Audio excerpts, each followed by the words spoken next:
पहले हम यही जानना चाहेंगे विमेंस में कौन से ऐसे कैंसर है जो सबसे ज़्यादा हमारे मुल्क में ख़ास तौर पर देखे जा रहे हैं। जी, सबसे पहले मैं ये बोलना चाहती हूँ, मेरा ये जो आज का टॉपिक है ये इसलिए है कि हमारे पास इंडिया में एक्चुअली कैंसर अवेयरनेस बहुत कम है, स्पेशली हमारे फीमेल्स में, ख़वातीन में।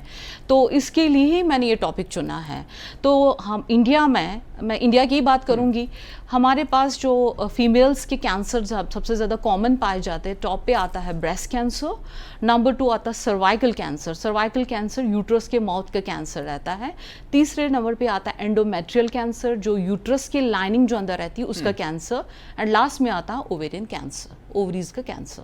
तो ये 4 कॉमन वुमेन रिलेटेड कैंसर्स जो इंडिया में बहुत, जो मैंने सीक्वेंस में बताया, वो कॉमन है।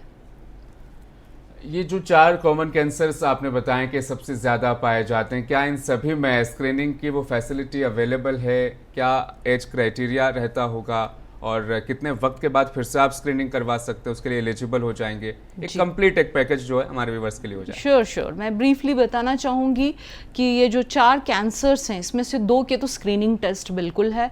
बहुत लकी है जो स्क्रीनिंग टेस्ट है। Screening test for breast is mammography, जो हर औरत को 40 इयर्स के बाद साल में एक बार कराना चाहिए।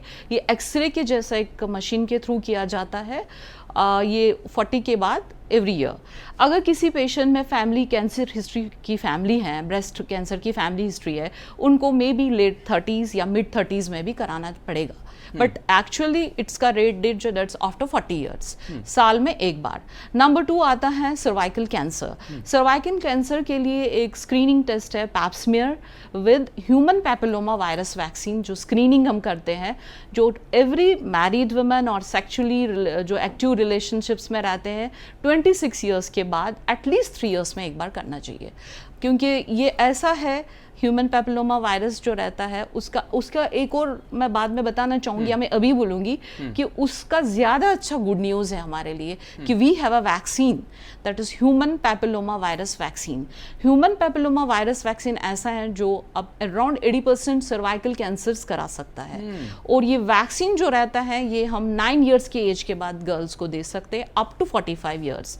लेकिन जितना जल्दी ये वैक्सीनेशन होगा, जिस तरह हमारे दूसरे वैक्सीन्स इंपॉर्टेंट रहते हैं बेबीज़ के लिए, तो सर्वाइकल कैंसर के लिए ह्यूमन पैपिलोमा वायरस वैक्सीन जो रहता है वो बहुत इक्वली इंपॉर्टेंट है। और गुड न्यूज़ ये भी है कि गवर्नमेंट हैज़ ऑल्सो अलॉटेड कि ये फ्री में दिया जाएगा जैसे दूसरे वैक्सीन हम देते हैं। तो ये यूजुअली 9 ईयर्स के बाद हर गर्ल को देना चाहिए,